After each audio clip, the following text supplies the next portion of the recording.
TGC Requiem here. We are doing an updated Kiki's Vengeance deck list. Um, Sometimes I call it Risen Grixis. Basically, the deck is kind of a Kiki-Jiki Deceiver Exarch deck. Um, Deceiver Exarch and Kiki-Jiki have a combo where Kiki-Jiki can tap and put a token that's a copy of target non-legendary creature you control onto the battlefield. That token has haste, sacrifice it at the beginning of the next end step. Deceiver Exarch has an ability that says when Deceiver Exarch enters the battlefield, choose one. Untap target permanent you control, or tap target permanent an opponent controls. Pestermite is a very similar card. When Pestermite enters the battlefield, you may tap or untap target permanent. And so the way the combo works is that Kiki-Jiki can tap to create a copy of Deceiver Exarch or Pestermite. That copy enters the battlefield, untaps Kiki-Jiki. Kiki-Jiki can tap, create a copy of one of these creatures, Exarch or Pestermite. That untaps Kiki, and then you just rinse and repeat till you've made enough creatures to attack your opponent and kill them. And you can attack them and kill them that turn because they all have haste, even though you end up sacrificing them at the beginning of the next end step. You usually killed your opponent before that occurs. So that's kind of the combo that this deck was built around. I originally built this around a deck that I had seen Michael Majors play, or not play, but write up on Star City Games. And he was basically playing a Grixis control deck that used Goryo's Vengeance to recur Kiki-Jiki. Goryo's Vengeance is an instant 2-drop. Return target legendary creature card from your graveyard to the battlefield. That creature gains haste. Exile it at the beginning of the next end step. Splice onto Arcane, which is essentially irrelevant in this deck. So, what this allows you to do is bring Kiki-Jiki from the graveyard into the battlefield for 2 mana instead of paying his normal mana cost of 5. So you could theoretically put a Kiki-Jiki into the graveyard on turn 1 with a Faithful Saluting, which is draw 2, discard 2. Turn 2 on your opponent's end step, you could Goryo's Vengeance Kiki-Jiki to the battlefield, and then on your turn 3, play a Deceiver Exarch or Pestermite and combo off for a win. Now, I say that because it's splashy, but that's not how most of your games are going to go. You certainly can do that, and that is a legitimate way that this deck can win. But the other really nice thing that this deck can do is it can win from an empty board state. So against Twin, the old Splinter Twin deck, which plays very similar with the Deceiver Exarchs, except it played typically Splinter Twin instead of Kiki-Jiki, or maybe one Kiki-Jiki with the Splinter Twins.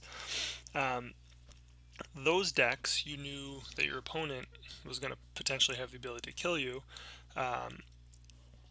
and so they would wait till the end of your turn, and if you tapped out, or even if you didn't tap out, they would just flash in Exarch at the end of your turn and then Kiki-Jiki for the win. Well, it's a similar play pattern, but on turn 4, from a completely empty board, if your opponent taps out, which is not something they're scared to do anymore, you can actually flash in Exarch or Pestermite, untap one of your lands, play Goryo's Vengeance to recur Kiki-Jiki from the graveyard to the battlefield and combo out for a win. Again, this assumes that you have a Kiki-Jiki in the graveyard, but that's the crux. That's what this deck was originally built around. Now, I really wanted to play a deck that was kind of had a combo that could just win instantly and kind of win out of nowhere. That was a big desire of mine here for Modern, was to have a deck that could win out of nowhere. And this is something this deck can do, but the deck was what is the word I'm looking for here? It was too slow. So it was very much focused on control, and then it would just kind of work its way into a combo win with Kiki-Jiki, maybe late in the game, or eventually just grind you out and beat you down with Snapcaster Beats or Exarch Beats. I wanted something that was more aggressively scaring the opponent, And so I ended up bringing in Grizzle Bran, and originally I just brought Grizzle Bran in with 3 copies. I originally was playing with Thought Scours, which was more of a random discard mechanic to fill the graveyard, and only 3 Goryo's Vengeance. But I quickly found out that Grizzle Brand is amazing. Basically, Goryo's Vengeance, because Grizzle Brand is a legendary creature, Goryo's Vengeance can recur Grizzle Brand, obviously. Grizzle Brand attacks, you gain 7 life. Often or almost never is it blocked. After you gain 7 life, you can draw 7 cards by paying 7 life. Now, obviously, first of all, that's just amazing. But what this does is it allows you to refill your hand often with, if not Goryo's Vengeance, it can give you the tools to continue playing until you can get a Goryo's Vengeance. What often will happen is you attack with a Grizzle Brand, you fill your hand, you have extra cards that have to be discarded. Well, if you have a Goryo's Vengeance, you can discard Kiki and hold a Deceiver Exarch in hand, and then know that you have the combo in hand later in the game. You, in some matchups, can just flat out draw 14 or 21 cards on the turn you play him, Tron being a great example, where they don't put any immediate pressure on your life total, and basically almost ensure that you have the ability to combo out, again, so long as they don't, draw exactly what they need to hold you off of it. Grizzle Brand also is a fantastic planeswalker killer. So, if your opponent gets a Karn down or they get an Ugin down, you can often kill it or at least cut off the planeswalker at its knees. And so, even if they get one off pretty quick, you have the potential to kill that, or it's essentially buy yourself more time in that matchup. So Grizzle Bran kind of does a couple things. One, it draws you into the cards you need to complete your combo, or it draws you into the cards to, buy you the time to get into your combo or just beat your opponent. Sometimes it also just beats your opponent in the face. I've had turn 3 wins where my opponent fetched and shocked once. I Grizzle Branded, did 7 damage, drew 7 cards, which included a Grizzle Brand and Goryo's Vengeance, and then because of hand size, discarded the extra Grizzle Brand, Goryo's Vengeance again for the next turn to do another 7 damage, and then followed that up with a Lightning Bolt. Because they fetched and shocked, I had 17 points of damage between 14 from 2 Grizzle Brands and the 3 from the Lightning Bolt. So that's also a thing that can happen. And again, so the big thing is he kind of enables you to play on, but he also enables the graveyard by giving you more cards than you can hold, allowing you to discard Kiki-Jiki to your benefit, knowing you have Goryo's Vengeance and Deceiver Exarch in hand, for example. So Grizzle Brand was just pretty much phenomenal. So I ended up moving up to 4. I ended up, instead of running a bunch of Thought Scours, I've now changed to focusing on Faithless Looting. Faithless Looting, the draw 2, discard 2, which is card disadvantage because you have to pay 1 to do this to filter.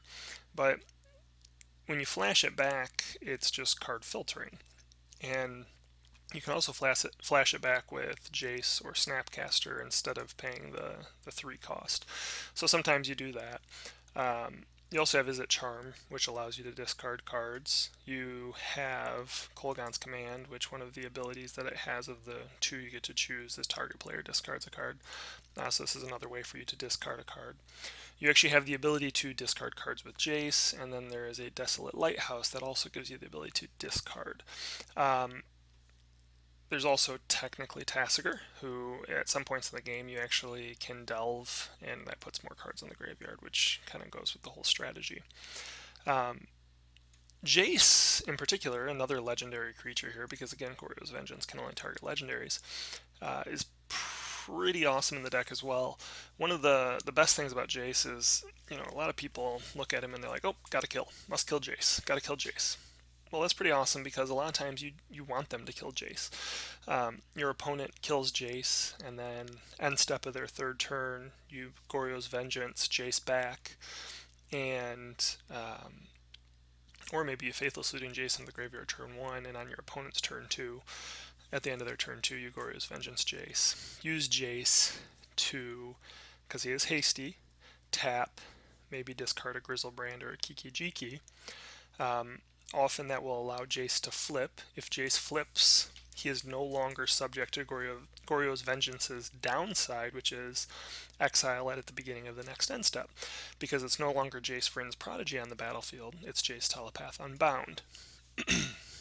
So, once Jace has flipped, he's now a Planeswalker, you can now downtick him on your turn to immediately recast Goryo's Vengeance to play a Grizzle Bran or Kiki-Jiki attacking for either 7 or comboing out. So again, often you'll have your Jace die on turn 2, and then your opponent's end step turn 3.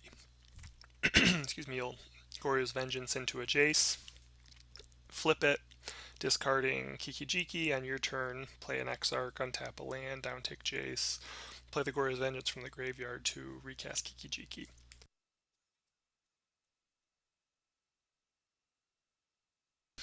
So, pretty sweet combo stuff you can do. And the rest of the deck is just built around kind of allowing you to delay the game. Lightning Bolt just to help against aggro. You have Murderous Cut, which also helps against, obviously, creature strategies. Kolaghan's Command, which can help in a variety of strategies, but it also allows you to recur a creature to hand. Specifically, if you say you have Kiki-Jiki in the graveyard, or in hand, but you just need to get a Deceiver Exarch. I've actually had games again. This is the crazy thing, is you can just win out of an empty board. But I'll have on my opponent's end step, I'll Kolaghan's Command to return Deceiver Exarch to hand, and then again on my turn, cast Deceiver Exarch, untap a land, Goryo's Vengeance, Kiki-Jiki for the win. So the rest of the cards, Remand, are just again there to kind of buy you time. Snapcaster Mage to recast whatever you need, whether it be Goryo's Vengeance, Remand, Lightning Bolt, Murderous Cut. Kolaghan's Command. Izzet Charm. Izzet Charm is a card that is not really fantastic in any one way, but does kind of everything we need here. Counter target creature spell, non-creature spell, unless its controller pays 2. You can get a Liliana of the Veil or a Karn countered this way. Izzet Charm deals 2 damage to target creatures, so you can get some creature removal. Sometimes you have to pair it with a Lightning Bolt to kill something, but still. And then draw 2 cards, discard 2 cards, so it's kind of like a more costly Faithless Looting as well. So it kind of does everything. Yeah, so this is the deck Tasigur, again, just kind of like an alternate beatdown threat. Now, the land's pretty basic. You got your fetches and your shocks and basics. You have some fast lands and some check lands. The 2 kind of important lands here are Minimo, School at Water's Edge. You can tap to add blue to your mana. It's a legendary land. So again, just essentially no downside to this. Technically, there is some downside to it because it is not a basic land, and so it could be hit by Blood Moon, and you could lose your ability to produce blue mana under it. But the big upside is that it allows you to pay blue and untap target legendary permanent. And so the cool thing with this is you can use Minimo to untap a Kiki-Jiki. So say you're trying to combo off and your opponent tries to kill your Kiki-Jiki. If you have a blue mana and Minimo available, you can untap Kiki and just start your combo over while their removal is on the stack. Similarly, you can use Jace's looting ability, draw 1, discard 1, and if he's not flipped, you can use Minimo to untap him and do it again. Similarly, you can do the same sort of thing with Deceiver Exarch or Pestermite to untap a Jace, or likewise untap a Kiki-Jiki. So that's more of a little bit later in the game sort of thing, but options that are available. The other kind of extra land, if you will, is Desolate Lighthouse, which is a 1 blue-red draw a card, discard a card. And so this is a way, again, just to kind of filter through or to discard as a discard outlet. But typically this is more for the post-board games. So, ideally you're in your main deck games, winning before you need to ever activate this. Post-board games, though, you may have some graveyard hate come in, so you may need to cut out some portion of your graveyard interactions. You just might get into a more grindy matchup, and so your sideboard may be more grindy. And so Desolate Lighthouse just kind of is helping you filter into better draws. So speaking of the sideboard, a couple things we got going on here. Obviously, we have a counter magic package for when you need counter magic. Dispel, really good in matchups against other blue decks. Negate is really good, and Dispel is also really good when you need to protect against, instant speed removal. Negate is really good against any non-creature spells, so you can use it against like Scapeshift. You can use it against Tron with their Planeswalkers. A variety of things, and it's a hard counter, and the mana cost isn't too hard. Actually, and I apologize, but these I was changing to Counter Squall, and I forgot to do this on here. So let's do that real quick. Counter Squall. The reason maybe I just can't spell this here. Counter Squall.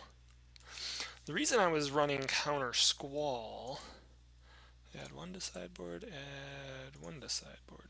The reason I had switched to Counter Squall was the post-board matchups against like Tron, for example, are a little more difficult due to the fact that I tend to pull Lightning Bolt out because it's not that great of a spell against them. And so the incidental damage from Counter Squall is actually just fantastic there. A little more restrictive mana cost, and that is something we just have to worry about, but does help in the post-board games where maybe you're not necessarily comboing off and trying to just beat your opponent with some incidental damage. Deprive's just a hard counter that can come in against anything. The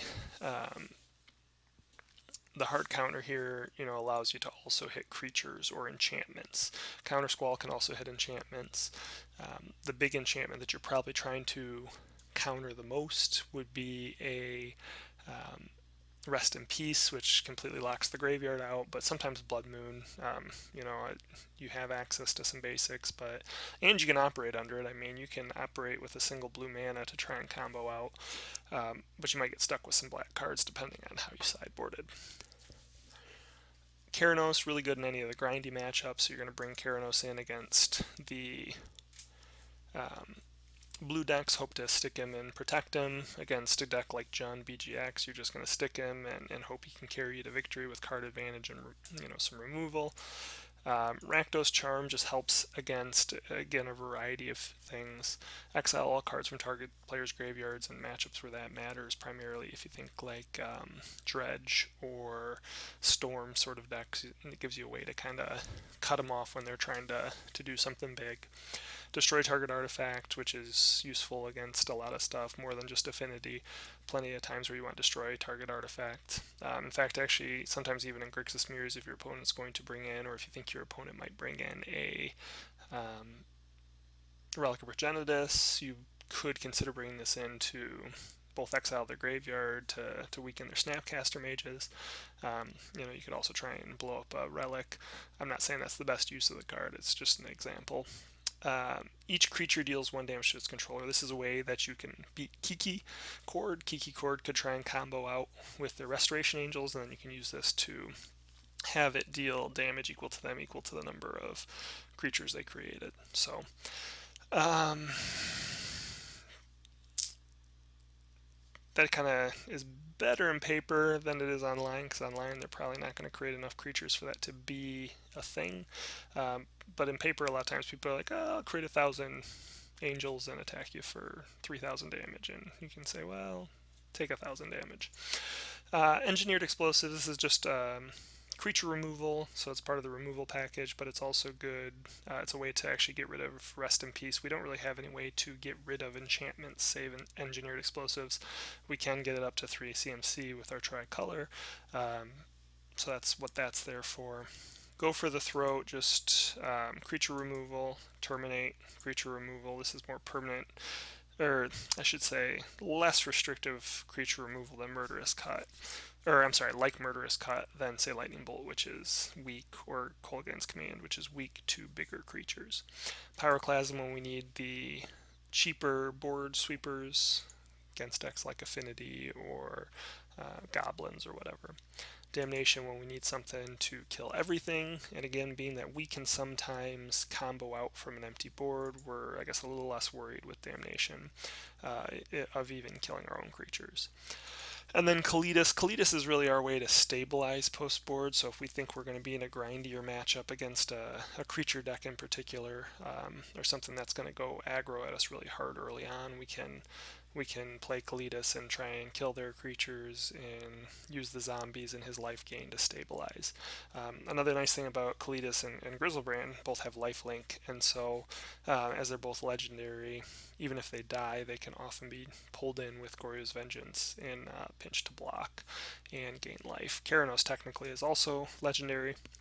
He rarely becomes a creature, but you could, if you needed to, say, flash him in at your opponent's end step and get an extra draw off of his ability, potentially get an extra draw off of his ability where you reveal the first card on each of your turns. So this is the deck I've been playing. I'm doing okay with it right now. The deck feels extremely strong. But it's also, I've also been going through a lot of changes, and so the overall record is not fantastic, but it's a fun deck, and we're going to do a league and see if we can't get that record a little better here tonight.